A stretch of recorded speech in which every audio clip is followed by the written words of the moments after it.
and welcome to the very first episode of About a Breakthrough, where we discuss some of the most interesting scientific fields. We tell you the insider's view and some of the lesser known facts about a scientific breakthrough. I am Tejas, and with me hosting this podcast is Shreyas. And here are a few glimpses of what you will hear in this podcast.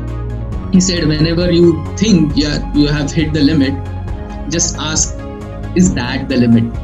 When he was formulating relativity, he actually drifted off in a completely different direction. It might be a question to some of our audiences as well, that how does it affect my life if a theory is proven or disproven? So their stars were pretty much lined up. Yeah, well that's an interesting statement coming from.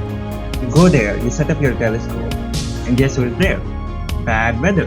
So it is exactly. The curiosity is what makes you human. Today we are going to talk about a very interesting scientific story which happened back in the 19th century or the 20th century, let me correct myself. Just a disclaimer before we start talking about the actual stuff. This podcast, which is meant entirely for entertainment, so even if you're not that connected to this world of science, even if you're not a student, no matter from what walk of life you come from, we are just here to tell you an interesting story which you may not hear otherwise. So stick around and enjoy the most of it. So Shreyas, what have we got for today then? So for today is an interesting story about probably one of the biggest theories of physics. I mean, that has shaped a couple of last decades, but it dates pretty back as in the times of World War I. And yes, I'm talking about the relativity, the theories we saw of that relativity. Coming. Yeah, we saw that coming. Yeah. So there has been a couple of fact checks for every theory that has been proposed, which made it, that laid the foundation of whatever work has been built upon the theory. Because a theory cannot just stay a theory, it needs to be validated. So this was probably one of the first experiments to validate the theory of general relativity, and it was done by Sir Arthur Eddington from Britain. And it has got a quite interesting backstory to it. So, right. And yes, to extend your point, I mean, whenever a revolutionary scientific theory is proposed, you always have this wave of physics which goes further, but you still don't have the engineering. Engineering is still catching up, right? It's extremely important to focus on how a scientific theory is either proven or disproven. The people who actually conduct these experiments, the people who are there to design and develop all of this stuff so as to prove or disprove a theory, they actually play a very key role in the evolution of the theory in general. So yeah, this is a fascinating story about how this was actually the first direct confirmation or the first direct evidence that the theory of relativity actually stands true. Now let me tell you some insight on why was this so important. About 300 years back, another famous scientist, which we all know, called Newton, he came up with this idea of gravity, what gravity was. And his theory was pretty much unchallenged for nearly 300 years. And the strongest way to test something in the field of science and technology is to check if it stands the test of time. If it has been unchallenged for 300 years, you have a pretty good argument about that theory. There are very few chances that the theory might go wrong if it has been valid for the last 300 years, right? And then came a guy called as Einstein, and he saw that something was wrong, something was sketchy. All of the things did not perfectly fall into the place as he expected them to. So he came up with another theory, which of course is the theory of general relativity. And that's why it was so important. For 300 years, we have the unchallenged understanding about how this universe functions, how everything behaves the way it does. And now you have someone saying that, hey, this might not be right. So it comes as a shaker to all of our foundations that our understanding needs to be updated. The experiment that we are going to talk about today was the first, as I said earlier, was the first direct proof that indeed our understanding had to be updated. So it was a pretty big deal in scientific community overall.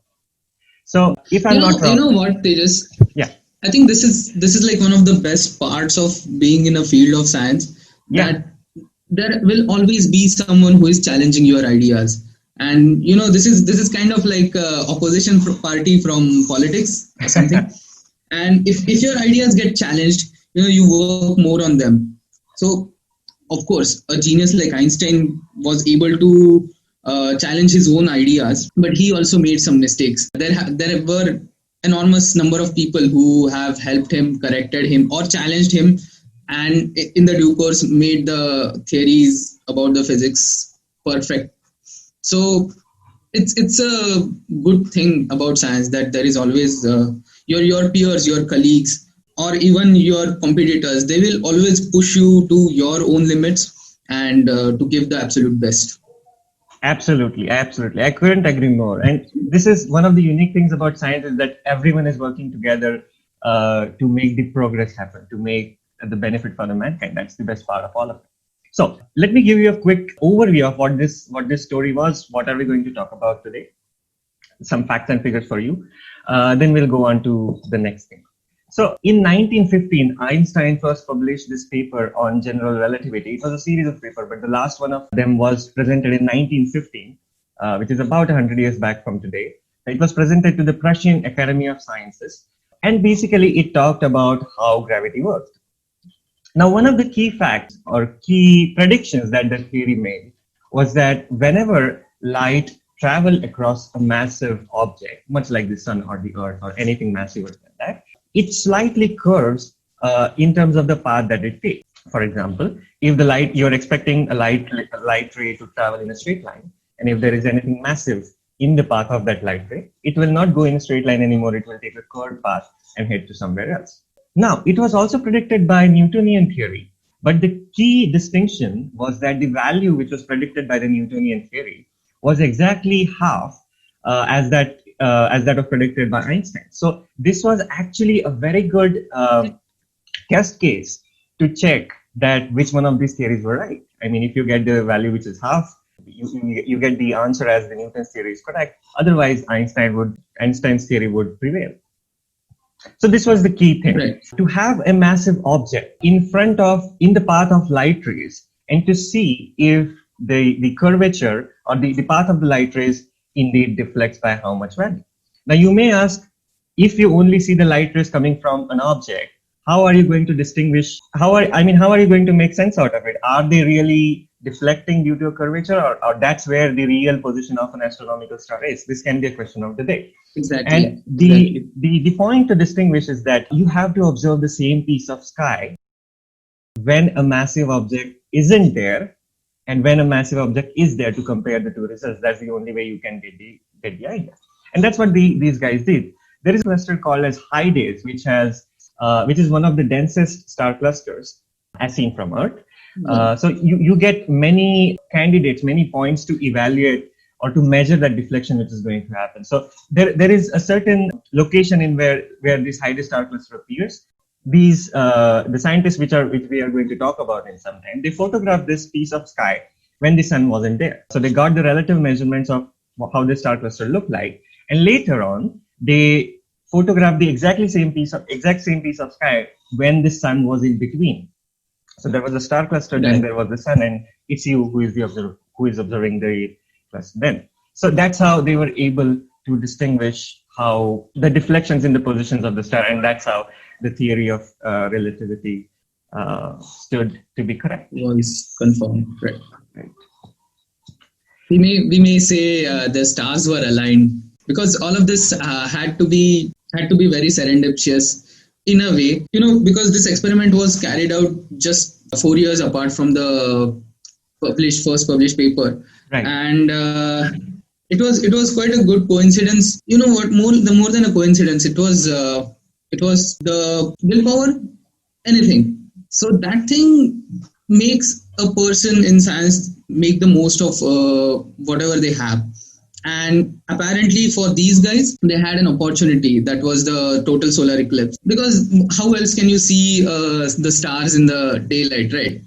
Absolutely. If a sun is in front of them, it's impossible to see them.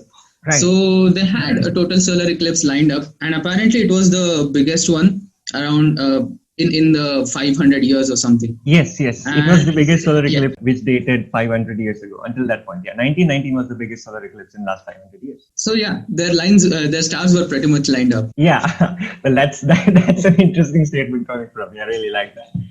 Right. And no, you're absolutely right. Back in the day, many of the things happened in such a way that led to the overall conclusion of science. This is a very nice term called as not exactly related. This is called as the survivor bias. There may have been many attempts to prove the same theory, which were not as lucky as this one, and which may have vanished to nowhere, and we don't know about them because they were failed. They failed, right?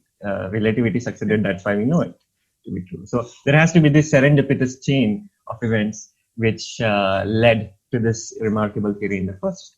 That brings me to the first point of this discussion, that we often tend to link only a single scientist with a theory very strongly. For in this case, we relate Einstein with relativity very strongly.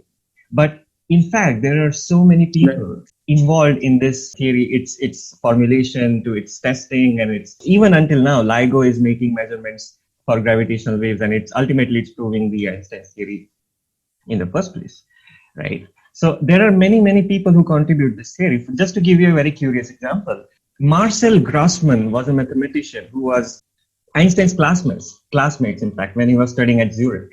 And Einstein had this really bad quirk of not attending the lecture, much like any of the students would do. He didn't really like to attend some of these lectures. And when he was formulating relativity, he actually drifted off in a completely different direction to what relativity stands as of today. And he seemed to be not getting where he wanted to get. He seemed to be struggling with some answers. When his colleague, Marcel Grossmann, both of them had a little discussion, and he said, "Hey, I think I might have the solutions to the problems which you're looking for. I have something very similar, challenges, which I'm working on." He was a mathematician. He was working in the field of differential geometry. And believe it or not, Einstein and Grossmann had to rely on the notes taken by Marcel Grossmann in his lectures so as to borrow something from differential geometry, because Einstein had nothing. He had skipped lectures. Apart from the fact that he was a genius of the century, he might have been able to figure it out by himself. But it was the formulation of gravity it wouldn't be an exaggeration to say that the first bits came out of Grossmann's lecture notes on differential geometry. Yeah. So it's pretty fascinating to think, what if Marcel would not have been there? There are so many, as you said. What if he had bunked the lectures and just hung out with his friends? I doubt what was there to do in 19th century, in 1919, apart from bunking the lectures. I mean, where would you go? That's a different thing to be talked about. But it is definitely true that you need to have a serendipitous chains of events and people in order for theory to be greatest theories of the century.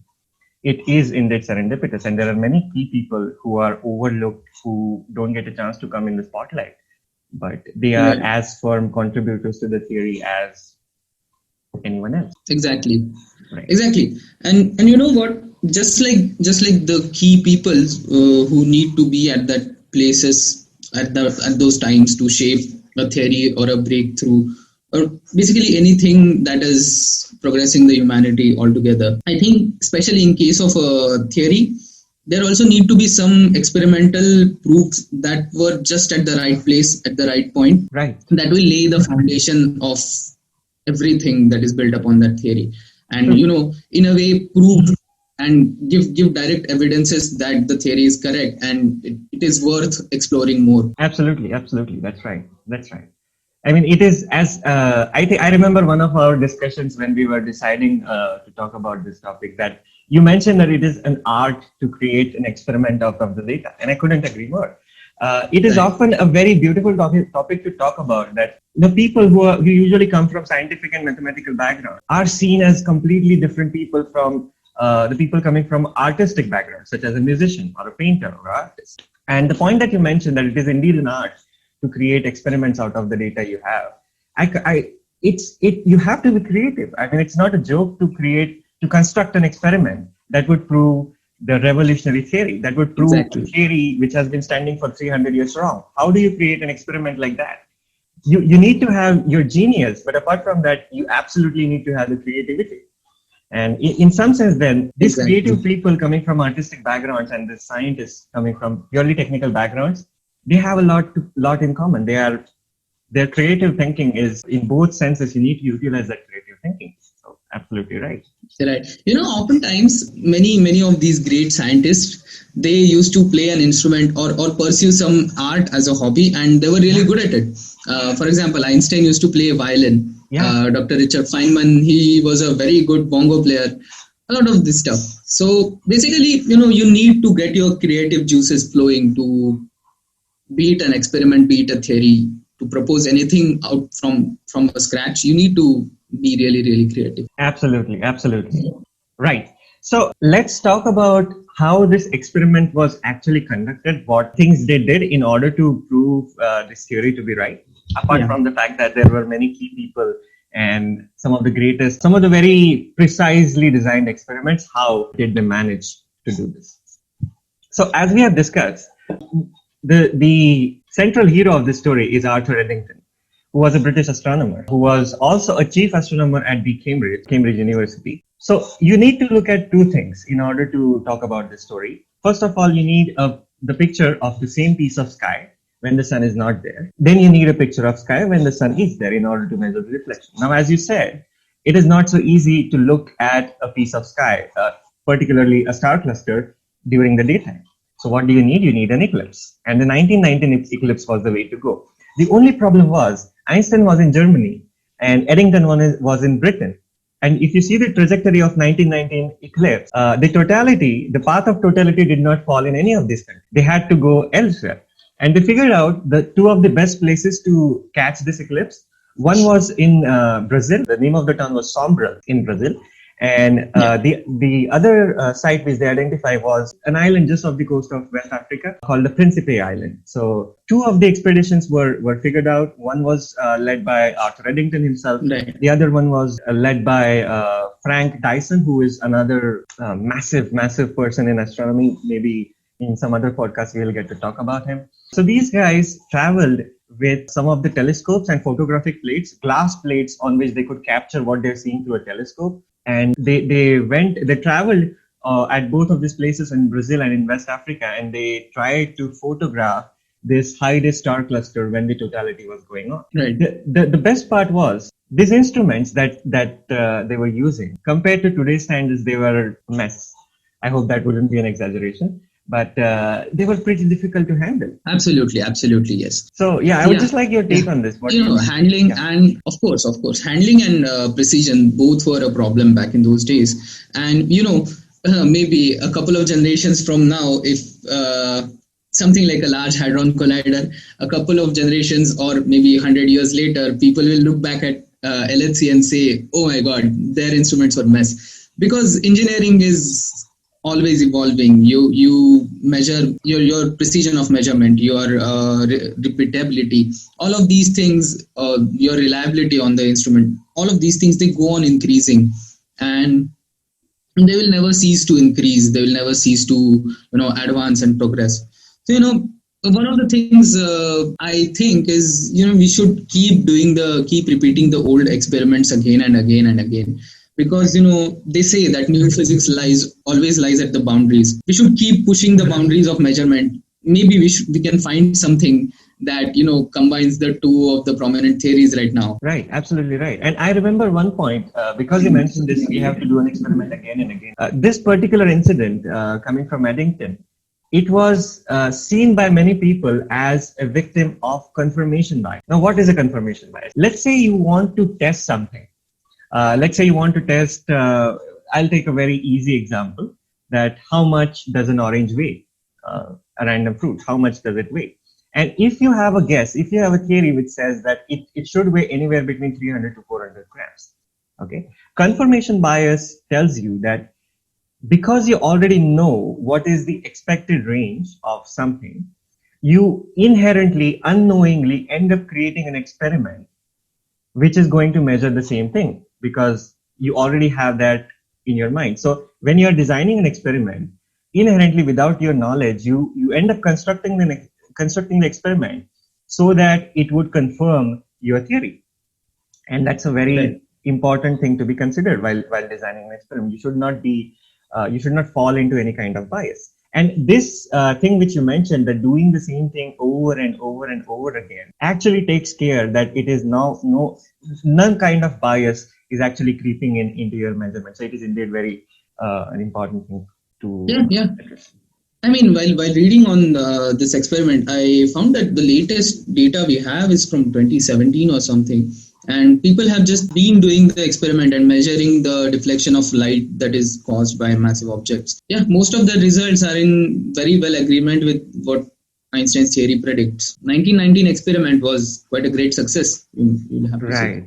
Right. That's right. Coming back to our original chain of thoughts, how this experiment was conducted. Two of the expeditions they were led. One was led to Brazil. The other one was led to West Africa. Now here is the catch. You're on your verge to prove or disprove one of the most elegant theories of all time, one of the most strong theories of all time. You go there, you set up your telescope, you want to observe an eclipse, and guess who is there? Bad weather. In 500 years, this is going to be one of the biggest eclipses, longest eclipses. Imagine if a dark cloud spoils your day.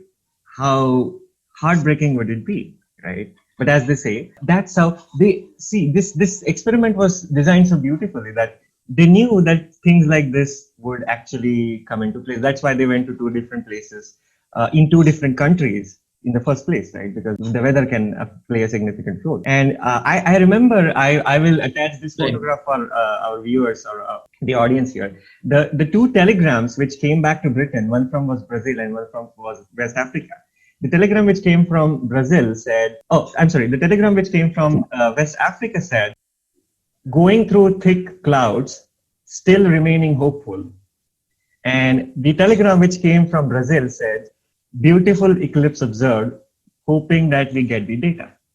And if I was to be there in Britain, receiving and reading both of these telegrams on the same time, I would be pretty chill, apart from the fact that I would also be a little disheartened. But this experiment, they actually managed to get pretty decent photographs of the eclipse from Sombral in Brazil.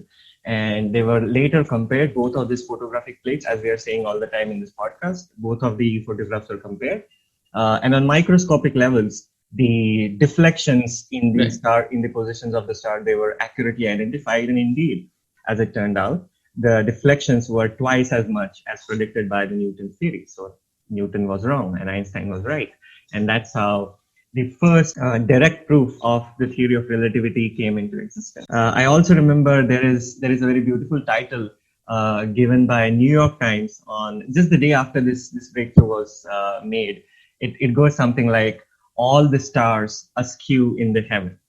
Apart from the fact that these newspaper agencies tend to exaggerate the importance of a scientific breakthrough which goes on, but indeed it is a fascinating piece of history to read all of this things. Right. But this brings us to a very interesting point, that you have to make most of what you have. Right? Maybe Exactly. You would like to add, You have to, because invested so much, be it time, be it your money, and your own efforts and intellect, that you need to get some fruitful things out of your each and every experiment. One of the latest example for that, in 2014, European Space Agency, they launched a couple of satellites. The funniest part was the launching trajectory was a bit elliptical than what they expected. And by a bit, I mean quite a lot. Their difference between the highest point and the lowest point of the trajectory was around 9,000 kilometers. Pretty much useless to use as a GPS, since the satellites could not see the Earth quite well. What to do with these launch satellites now? So the scientists and the team that was working on the satellite, they came up with an experiment which would validate bending of the time dilation that is caused by gravity, which is another effect predicted by relativity. What they did was they had an atomic clock on board the satellite. While the satellite went from the highest and lowest positions, it went through different fields and different intensities of gravitational field, and thus the clock ran faster when it was away and slower when it was near the gravity. And then they measured these differences with a clock that was synchronized with it and kept on Earth. Through these differences, they apparently have the most accurate validation for time dilation due to gravity, thus proving the relativity till the date. And that is one of the records now. How interesting. And this has happened over and over, especially in terms of orbital, in the field of space agencies. and people who are dealing with astronomy and astrophysics particularly have to make the most of it because primarily due to the cost involved in that. But apart from that, you cannot wait 1,000 years again so that an event happens again, right? I mean, you have to be on your toes all the time, and you have to make the most of it. Let's talk about this now. What happened after this experiment was confirmed? What was its consequences? So, as I've stressed earlier, this was the first direct proof of theory of relativity, and it meant that we had to update our understanding of the universe, which was unchallenged for last 300 years. Einstein became a celebrity. I wouldn't say overnight celebrity because he was working on this theory for probably last 20 years at least, but he became a celebrity. It was indeed, the theory of relativity was seen as one of the most elegant theories in terms of elegant theories for gravity, and it still stands today. Obviously. How beautiful or how elegant a theory has to be if even after 100 years, its predictions are still accurate and top of the notch. Yes, of course. I mean, and it was like a celebratory thing maybe that universe threw at us, that exactly after 100 years that Eddington experiment was carried out, we managed to photograph the first black hole. And I think that gives you a perspective how far we have come and how tall we can stand on the giants like relativity. Absolutely. I want to talk about one of the most fascinating anecdotes given by Dr. Neil deGrasse Tyson. It might be a question to some of our audiences as well, that how does it affect my life if a theory is proven or disproven, and how it does. It's indeed a good question. So Dr. Neil deGrasse Tyson was asked in an interview or something that what is the need to invest so much into this scientific exploration, and particularly space exploration, because it is extremely expensive. It can be a very inefficient. So what is the outcome of this? And he told us a very fascinating example. Imagine a case of our ancestors. They were stranded off on an island. They had figured out everything they needed in order to purely survive themselves, agriculture and tools and machinery and basic things which are needed just purely for survival. Then there must have been some day where one of those apes or one of those ancestors went to seashore and had a thought that what could lie on the other island that I'm seeing on the edge of the horizon, right? And then they figured out how to make a boat and to go to that island. And what they found was the fruits or the flora, fauna, the animals which lived on that island, they were completely different from the island on which these guys were living on. So this may sound a little juvenile explanation or juvenile example to talk about, but what it points to is a really interesting fact. We have it as humans in our blood to question that what lies on the other side of the island, what may lie on the other pieces of island which are unexplored. That is what makes us humans. A dog will not ask a question like, it may ask a question like, when is my food coming? But it's not going to ask, what is this food made out of? That's only a human can. So it is exactly. The curiosity is what makes you human. Right. The curiosity is what makes us human. Adding to this, I just remembered a quote I heard in some webinar. We were talking about the limits of engineering and how we are almost best what we can do in most of our fields. The presenter, he was asked that what would you suggest for the students and for the people who are just entering the field of engineering and all. So he said just one sentence. He said, whenever you think you have hit the limit, just ask, is that the limit? Yeah, right. I think that is a pretty fascinating thing, always challenging the limits and, thinking into the future. It's something that makes us human. So that's all we have for this episode of About the Breakthrough. If you want to connect us on our personal social media channels, the information is here. Have a great day and we'll see you in the next episode. Thank you. Bye-bye.